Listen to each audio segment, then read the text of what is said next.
Boa noite, queridos irmãos e queridas irmãs. Bom, então agora a gente vai à nossa introdução. Como se divide o Livro dos Espíritos, né? Nós temos 4 partes, sendo a parte primeira composta pelas questões de 1 a 75. E do que trata a parte primeira? Das causas primárias. E que tem a sua correspondência, a sua ampliação no livro A Gênese, feito por Allan Kardec. E alguns podem pensar, mas 75 questões é pouco, né? Só 75? Mas são questões extremamente densas, filosóficas, de ordem científica, questões em que muitas vezes nós ficamos 2 encontros para tratar de alguma delas. A parte segunda é a parte mais interessante, pelo menos em termos de novidade, né? Foi onde Kardec abordou as comunicações entre o mundo material e o mundo espiritual, né? Onde Kardec fala em 613 é o número da última questão, e 76 é o número da primeira. Quase 550 questões acerca desse plano espiritual, o mundo dos espíritos, que se complementa no livro dos médiuns. A parte terceira já vai das questões 614 a 919. 919 é a grande reflexão de Santo Agostinho, que compõe as leis morais, que foi ampliada, né, e trazida através da obra O Evangelho segundo o Espiritismo. E, por último, a parte quarta, que trata das penas e consolações, que vai das questões 920 a 1019. Também podemos dizer que é uma parte pequena, né? Aproximadamente 100 questões, que foi também complementado no livro O Céu e o Inferno. E quem quiser se aprofundar um pouco mais na doutrina espírita, tem o livro As Obras Póstumas de Kardec, que foram escritos, né, que ele fez de forma tranquila, serena, sem nenhum tipo de obrigação, e ali nós vemos um outro Kardec, né, tratando de outros assuntos. É uma obra também interessante. Além, claro, dos volumes da Revista Espírita de Paris. E agora, queridos irmãos, queridas irmãs, aqui presentes conosco e que irão assistir esse estudo no nosso canal do YouTube, vamos às questões reservadas para o estudo da noite de hoje. Boa tarde a todos, de todas as dimensões da vida. E seja o amor a nossa bandeira de luz. A paz do eu em mim, saúde a paz do eu em você. Então, vamos lá. A gente vai de questão 473 do Livro dos Espíritos, na parte segunda do capítulo 9, que é a intervenção dos espíritos no mundo material. Vou aumentar o som aqui, de repente, para ficar mais... O gato empurrou aqui a minha mão, não está querendo me deixar fazer. Ele vai virar um tamborim, não sabe de nada. Deixa ele aqui, tá bom? Beleza. Então, nessa questão 473, começa um novo tópico, que é o tópico processos. Né? Então, a pergunta é direta.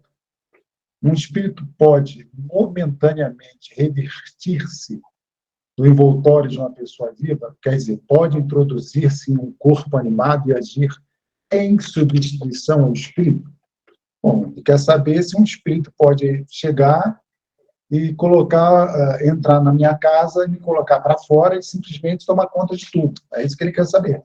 Então, a pergunta é, o espírito pode introduzir-se temporariamente num corpo físico, uma pessoa que está encarnada, e agir no lugar desse espírito, dessa pessoa que se encontra encarnada nesse corpo?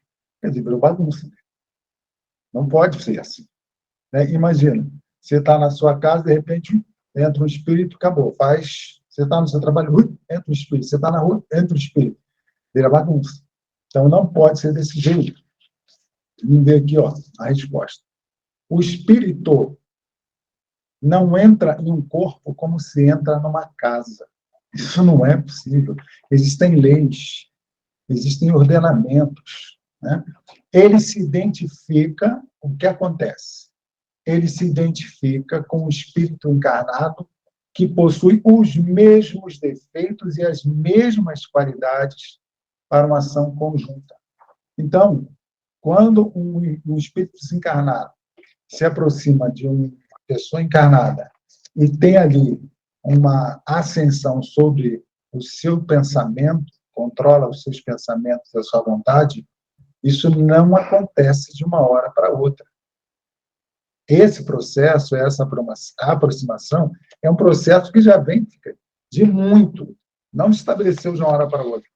Como eu disse antes, eu estou andando na rua, vem espírito, e pá, não acontece. Então, como ele diz aqui, ó, possui os mesmos defeitos e as mesmas qualidades. Então, já houve antes uma interação entre os dois. Muito provavelmente, num determinado momento, eles estavam na mesma sintonia, fazendo as mesmas coisas. Houve lá um desentendimento, e aquele que se sentiu passado para trás, enganado, de alguma forma iludido, ele cobra. Ele cobra desse jeito. Mas não é de uma hora para outra. Então, aquela sintonia que já existia antes, ela é restabelecida. Mesmo que a pessoa esteja numa encarnação anterior, posterior, na encarnação à frente, ela traz em si aquelas situações que colocaram ela em sintonia com o outro. Os desejos, as vontades, os pensamentos, as ideias. Então, ele chega por sintonia. E é um processo que leva um determinado tempo.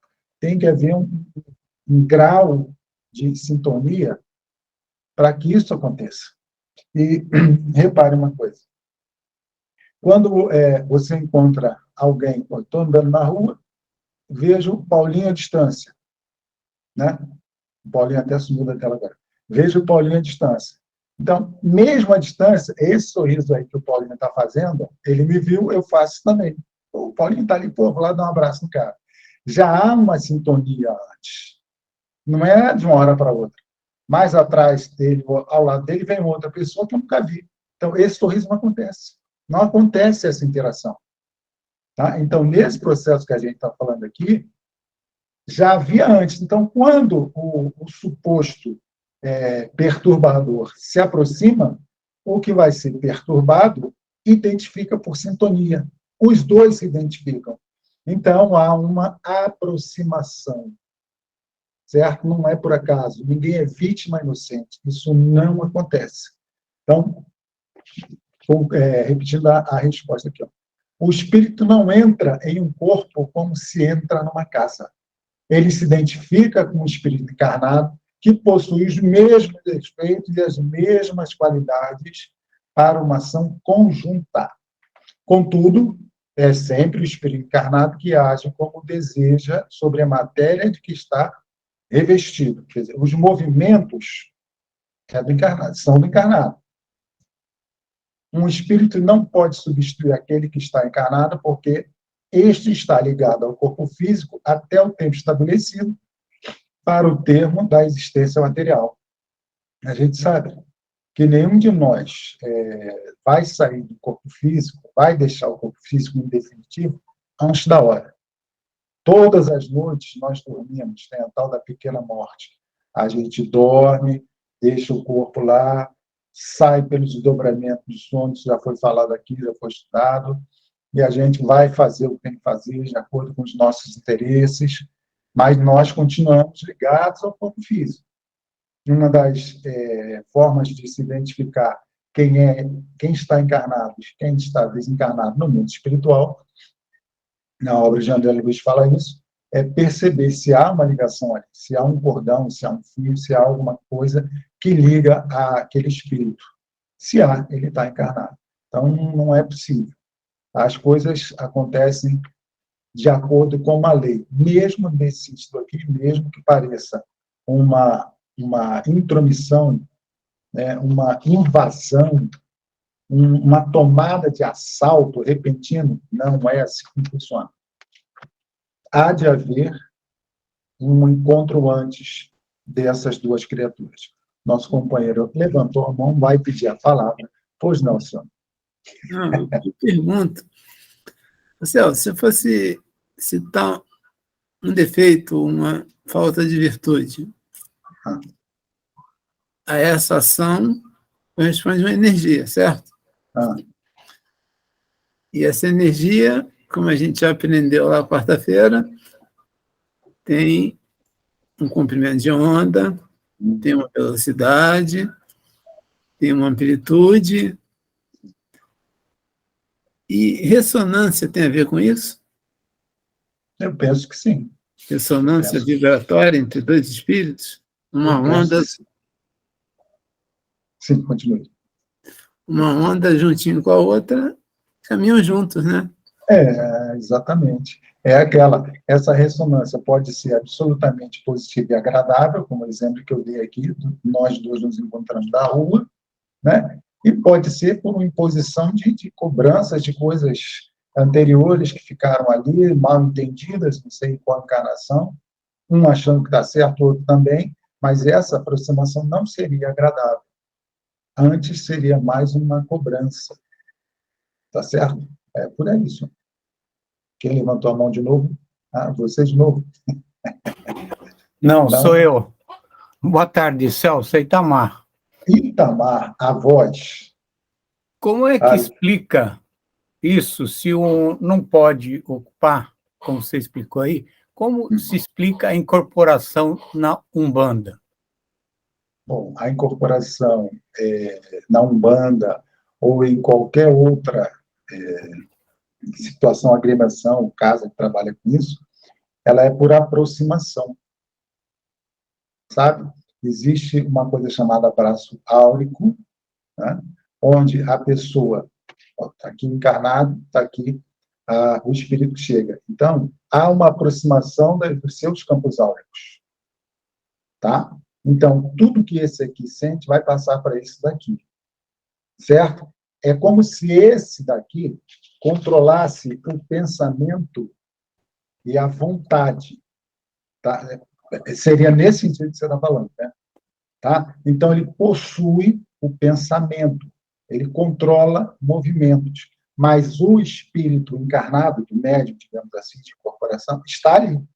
Ele não foi embora, não, ele está ali. Tá? Não entra, não há uma incorporação, não entra. Por isso que esse nome não é correto. O mais correto seria um processo de psicofonia, onde, como alguém estivesse do lado, ditando coisas para o outro fazer. Deu para entender agora? Sim, então, mas aí quem está fazendo é quem está mandando, não é Sim. O físico. Sim. Lembra aquela coisa das marionetes? Tá? Mas é diferente do processo onde o outro está obrigando de uma forma dura, de uma forma insidiosa. Lembra que no processo de incorporação há um consentimento, há um estudo, há um aprimoramento para que esse médium dê a tal da passagem.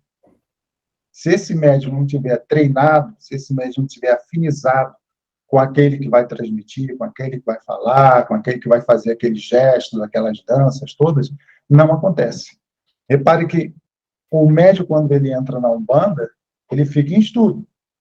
Ele fica em aprimoramento para conseguir perceber a sintonia, perceber a vibração da entidade que está chegando, do guia, diferenciar um, diferenciar o outro, até mesmo perceber a diferença entre um guia e alguém que seja um perturbador, porque pode, de repente, acontecer isso. O médium novato dar passagem a qualquer coisa, porque ele está com o seu campo aberto. O que mais? Não, então, que, para mim, tudo isso que você falou, mais ou menos já tinha ouvido falar e tudo. Sim. Agora, essa pergunta, com o que você está explicando, ela meio que não é contraditória, porque ela diz que não pode ocupar. Então, é isso que tem que esclarecer exatamente. Né? Aí, ó, um espírito não pode substituir aquele que está encarnado, porque Sim. este está ligado ao corpo físico até o tempo estabelecido. Ok, está certo. Mas ele executa os pensamentos do outro. E aí, quem está executando é a pessoa encarnada, certo? Sim, tem diferença aí. Do espírito que está tomando o seu corpo. Ele não está tomando. Esse é o ponto. Esse é o ponto, exatamente esse é o ponto. Ele não está tomando corpo. Ele não está dentro do corpo. Ele não entrou, por exemplo, meu corpo aqui, estou falando, né? Ok. Estou falando. Então, eu vou fazer uma psicofonia aqui, vou dar uma mensagem. Tá certo? Eu continuo aqui. Tá certo? Ninguém entrou no meu corpo e me substituiu, me tirou do corpo. O que acontece é um exercício, por exemplo, é um exercício que está ligado, nesse caso aqui da possessão, são espíritos que têm uma sintonia anterior, eles tinham gostos semelhantes, faziam a mesma coisa, coisas boas ou coisas ruins, faziam as mesmas coisas. E, a partir de um determinado momento, aquele que vou chamar o encarnado, ele diz, eu não quero mais fazer isso. Não quero mais.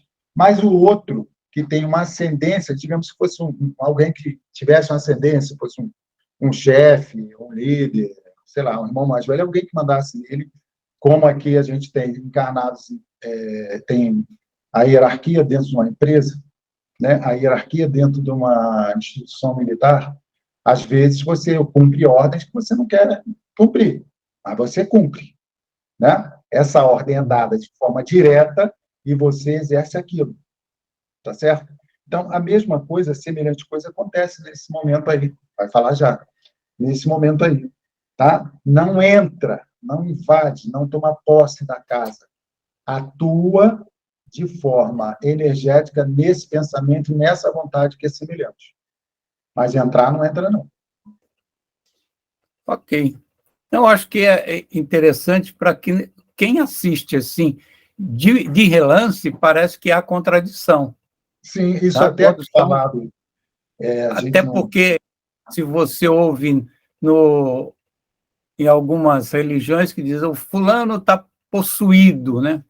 Como se ele perdeu totalmente a identidade e a outra que está lá. E não é uma identidade mental. É falado no sentido físico mesmo. Ele está possuído por outro.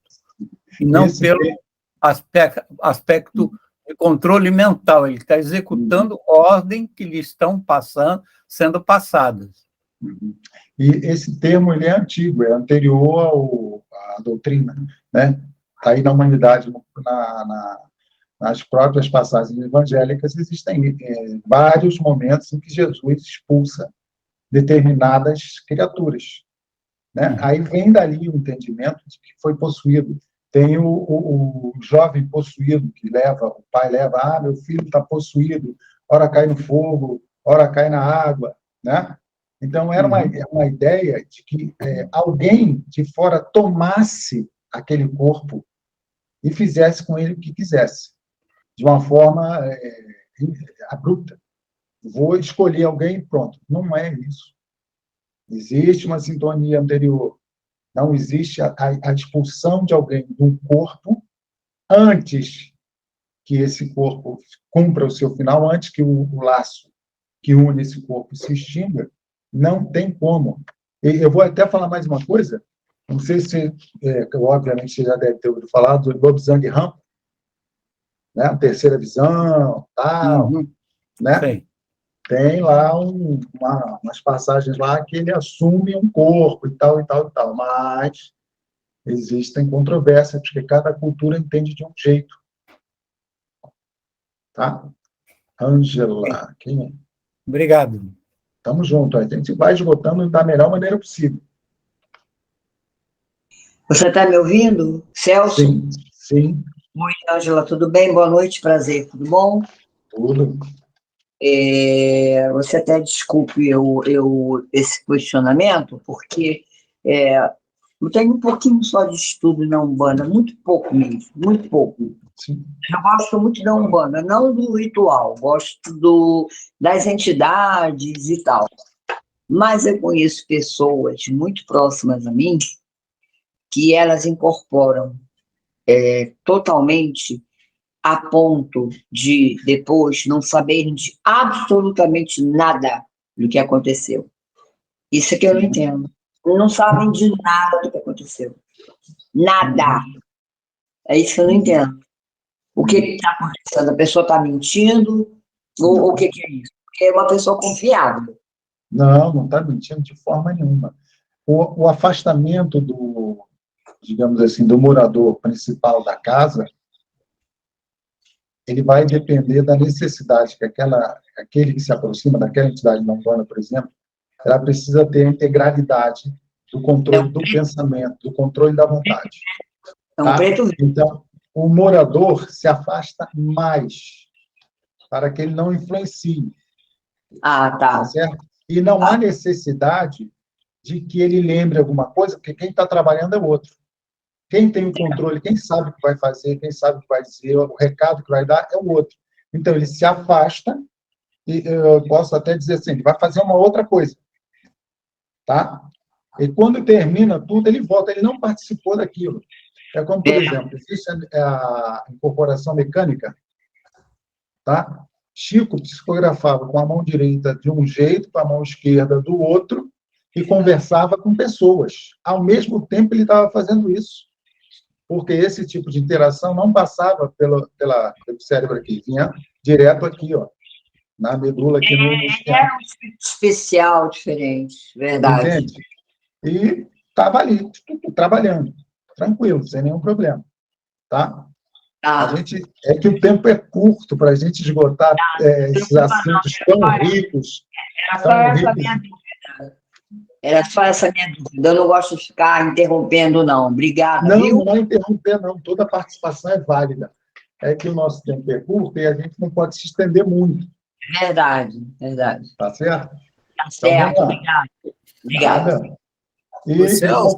Fala, senhor. Primeiro, esgotar todas as dúvidas. O que não der, fica para a semana que vem. O senhor, agora sim.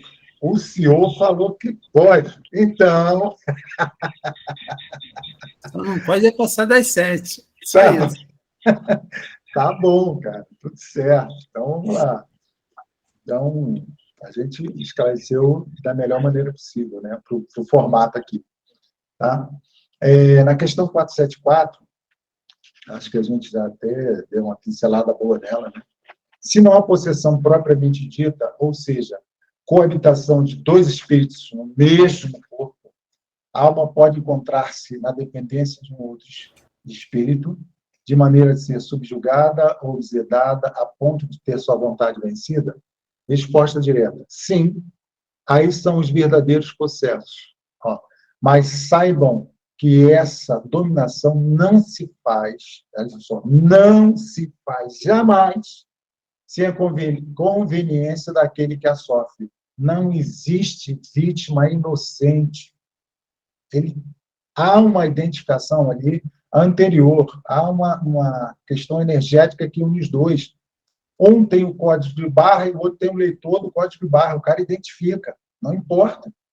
Tá? Não se faz jamais sem a conveniência daquele que a sofre, seja por sua fraqueza ou por seu desejo. Veja, fraqueza ou desejo. Que desejo é esse? Tá? O cara está ali, sofrendo um assédio duro. Ele deseja isso? Que desejo é esse? Esse desejo está ligado às encarnações anteriores, onde ele era parceiro, onde ele tinha os mesmos gostos e os mesmos interesses. Então, aquele que chega agora o encontra por isso, porque ele fica vibrando na mesma sintonia.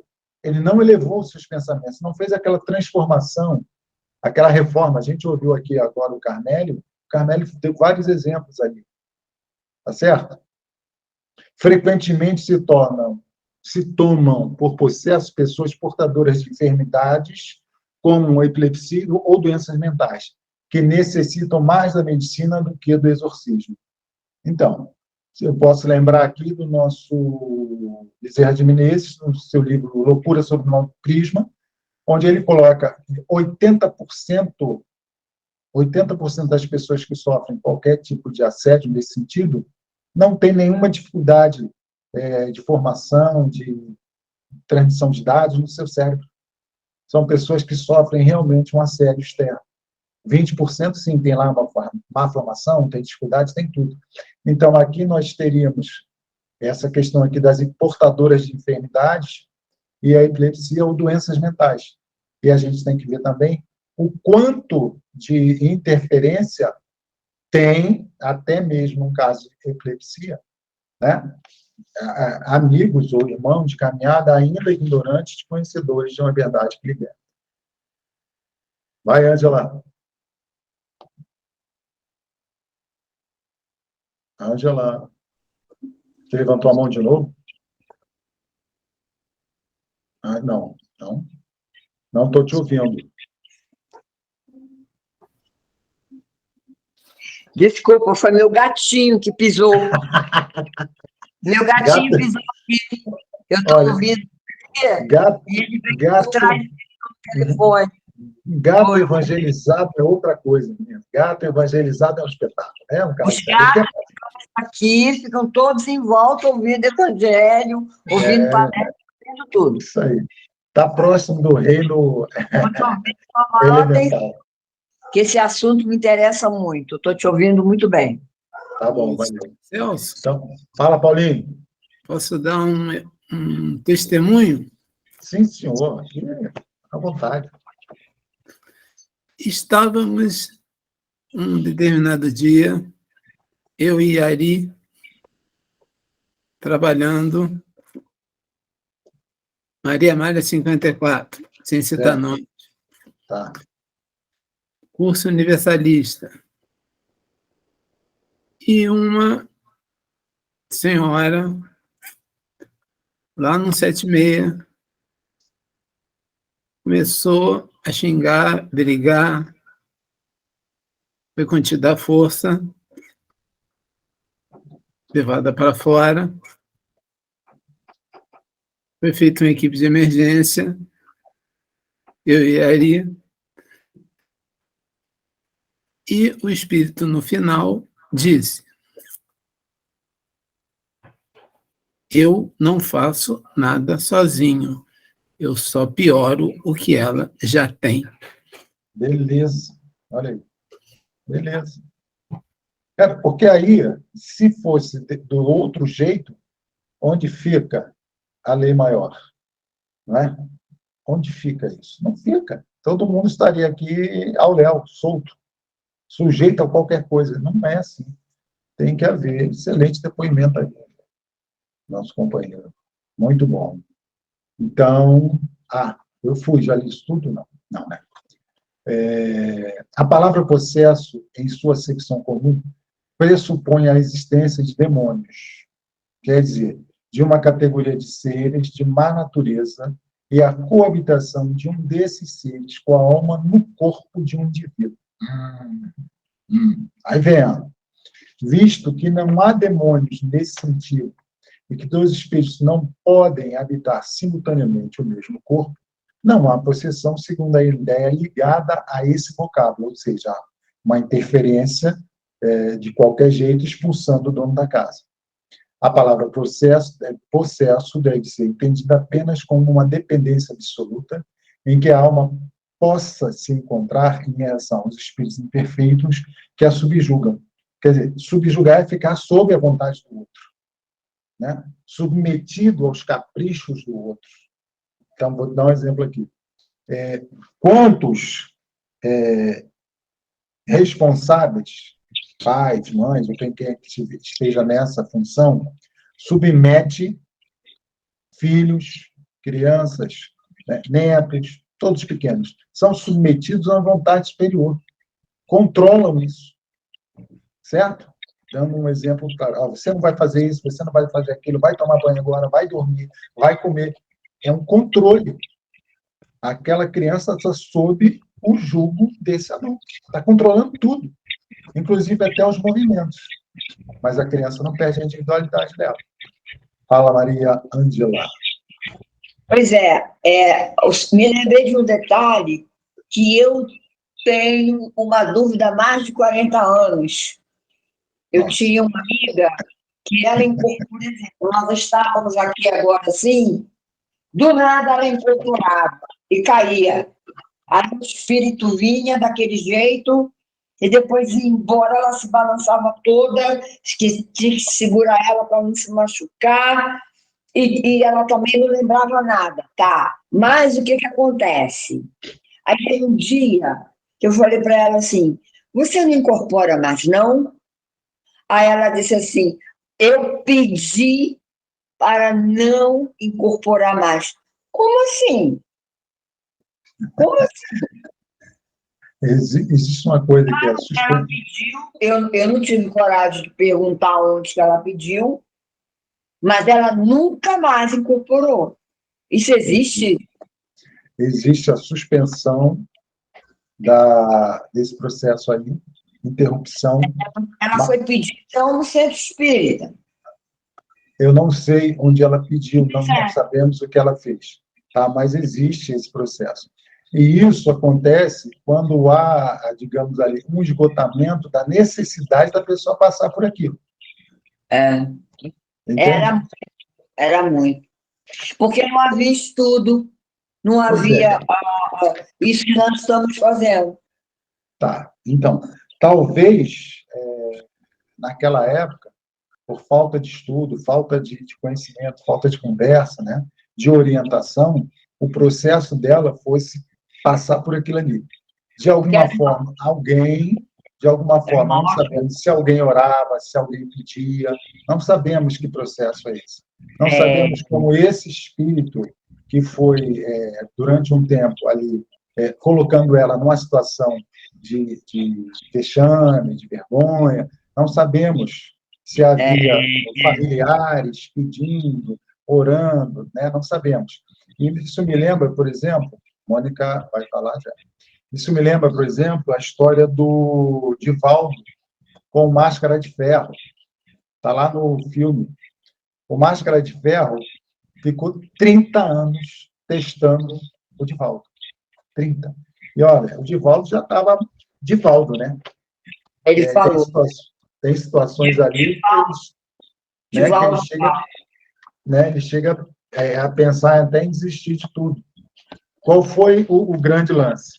O último ato que fez com que essa pessoa desistisse de perturbar de influenciar o Divaldo negativamente foi quando o Divaldo acolhe na casa, lá na Mansão do Caminho, uma criança que seria a encarnação desse espírito, seria a mãe desse espírito, que foi muito caro para ele numa encarnação anterior. Então, mesmo Divaldo fazendo tudo aquilo que ele já fazia, o cara continuava ali.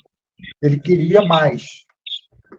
E quando chega nessa situação, Divaldo acolhe e ele, agora sim, agora eu acho que eu posso se liberar. O cara pergunta, você ama esse bebê que chegou aí? Ele, não, porque eu conheci agora, Divaldo fala. Mas, com o tempo, nós vamos interagir de uma forma mais amorosa. Aí, o espírito desiste. Tá? Então, existem muitas situações, casos soltos, assim, onde a gente não tem muita informação, fica complicado a gente dar uma opinião. Mas existem situações que podem ser suspensas, sim. Isso está até na doutrina. Tá? Quem vamos? Mônica. Oi, Celso. É só uma contribuição, porque, pelo caso que ela falou, eu tenho uma amiga que ela trabalhou muitos anos na Ramatiz, ela incorporava, e, independente do trabalho na Ramatiz, ela muitas vezes via coisas, via espíritos, enfim, via em casa e tudo mais, e ela pediu muito, que ela não queria mais, ela pediu, veja bem, nas orações dela, Tá? Ela não pediu para alguém, ela orava, porque ela não queria mais esse tipo de trabalho, ela não queria mais esse tipo de interação com a espiritualidade, e ela parou de ver. Tá? O trabalho da incorporação, ela acabou saindo porque ela saiu do centro, ela foi morar em outro lugar, mas ela nunca mais viu. É só uma contribuição. Sim. Assim, porque ela perguntou, pediu para quem? Assim, essa minha amiga pediu nas orações dela. Isso. Então, são situações interessantíssimas. Aí a gente não tem como saber o que a espiritualidade entendeu ali. O que ela determinou? Quer dizer, deu uma suspendida. A espiritualidade entendeu que ela já tinha cumprido uma boa etapa disso e suspendeu para mais tarde, para uma nova existência, não sei como, a gente não tem como falar isso. Mas se para ela, ou para o que a Mônica falou, o que a Ângela falou, se é importante para esses dois espíritos cumprirem uma jornada desse jeito, mesmo que tenha sido suspenso agora, temporariamente, se houver necessidade de ajuste, de refazimento, de tudo aquilo que a gente entende como reparação, expiação e o arrependimento, né? Num determinado momento, isso vai acontecer de novo. Não podemos afirmar, a gente só imagina. Porque todo mundo diz que a pessoa fica louca quando para de trabalhar, que fica doente, que a vida para, que ela vai morrer. Por isso que eu fiz essa pergunta. Nós estamos num planetinha de provas e expiações. Olha, quem é bom não está aqui encarnado. Tá? Então, todos nós estamos num planeta escola, num planeta hospital, num planeta prisão. Ou seja, um carandiru cósmico. Todo mundo aqui está tentando recuperar a saúde, tentando aprender coisas para melhorar moralmente, né? E ajudar e tal. E quitando seus débitos. Então, a situação piora em que sentido? A pessoa vem com um acréscimo de misericórdia para que ela tenha um mandato mediúnico. Olha, ela não tem asa, é um acréscimo de misericórdia para que ela possa quitar os seus débitos através de um trabalho voluntário, não é? E ali ela recebe uma proteção, um amparo, uma coisa tal, né? E ela vai para o trabalho. Lembra? Ela está devendo a ela mesma, a consciência dela. Tá certo? E ela tem um código de barras que a identifica com aquelas energias anteriores de tudo aquilo que ela fez. Então, suponhamos que enquanto ela está sob a proteção dessa equipe espiritual e trabalhando ali, né, se dedicando a isso, ela vai quitando seus débitos. Se ela trabalha amorosamente, nós sabemos que o amor, não é isso?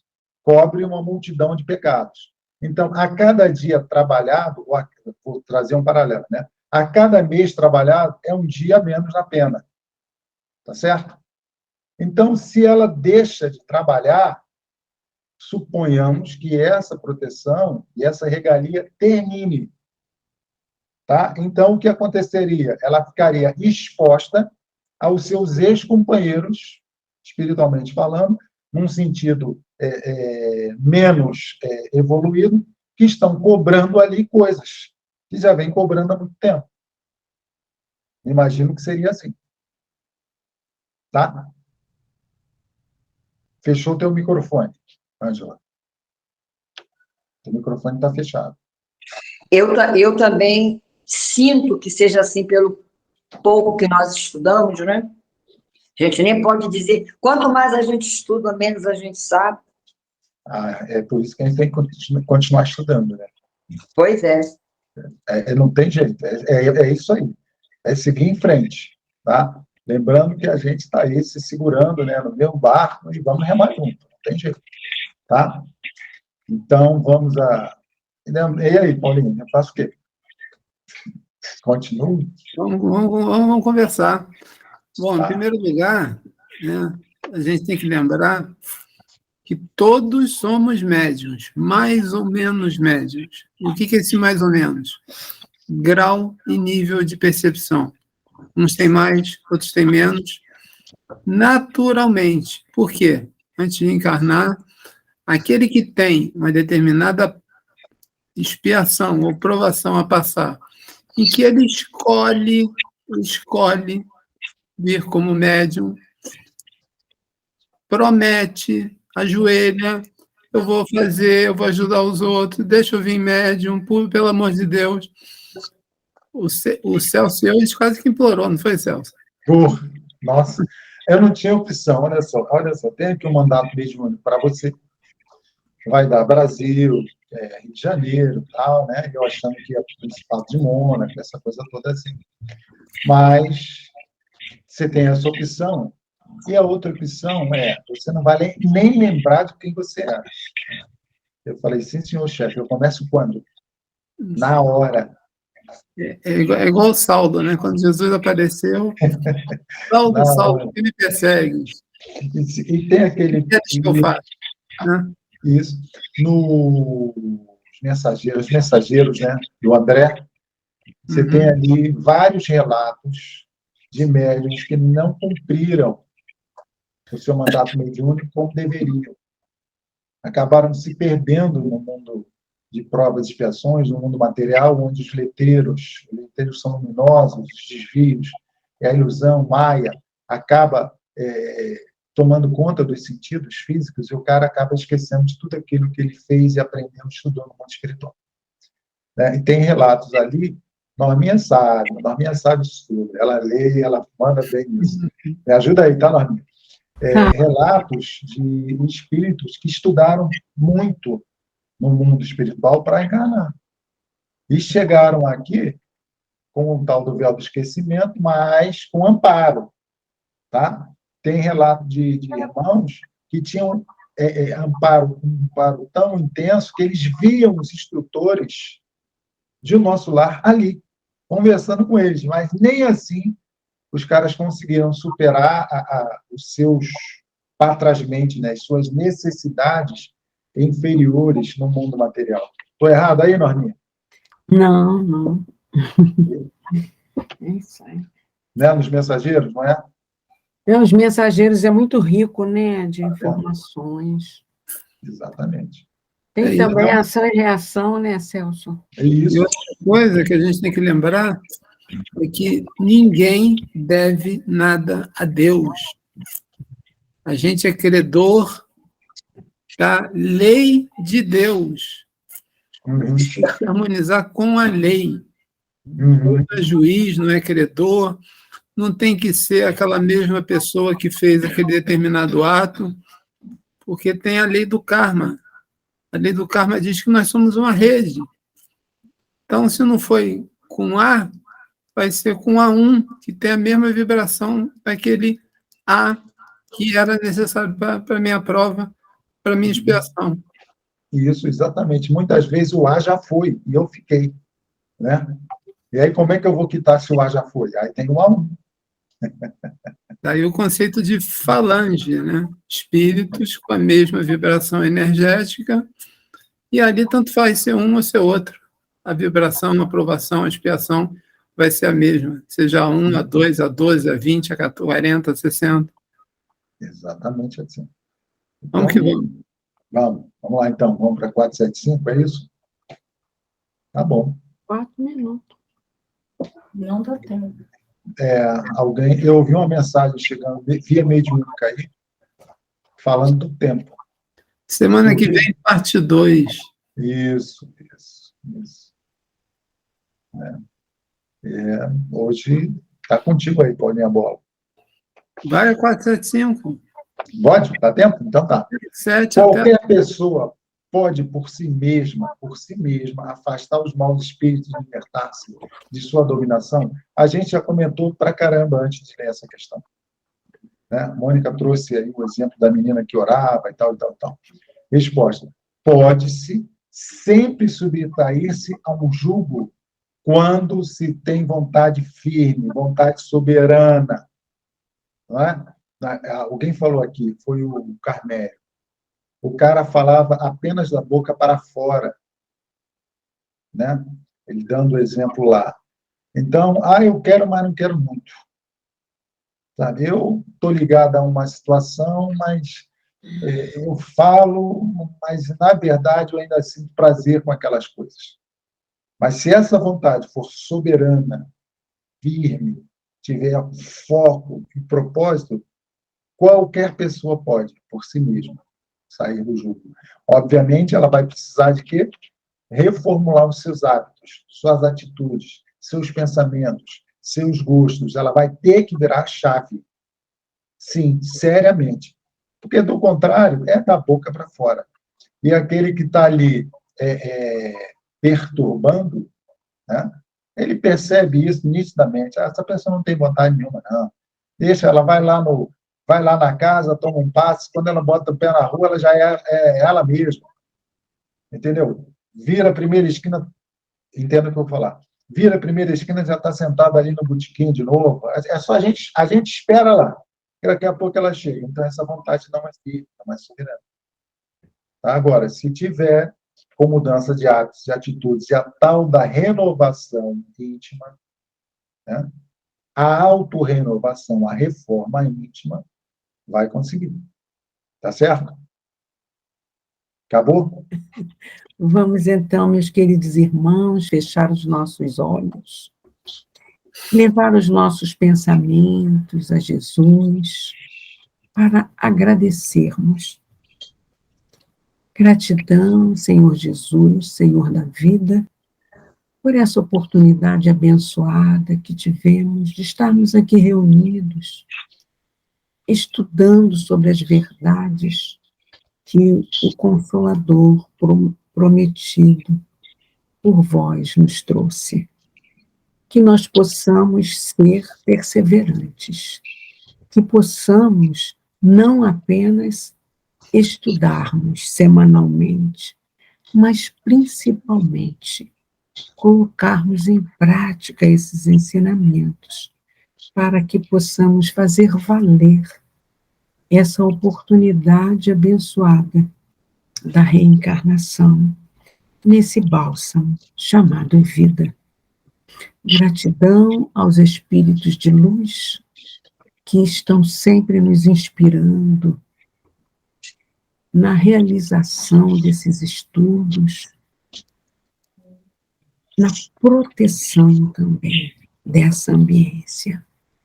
Gratidão à nossa Mãe Santíssima, protetora dos aflitos, mas, sobretudo, gratidão ao nosso Pai Maior, que Ele possa conceder a cada um de nós e aos nossos familiares a paz e o amor que tanto necessitamos, e que essa paz e esse amor possa se expandir para todo o nosso país e para toda a humanidade.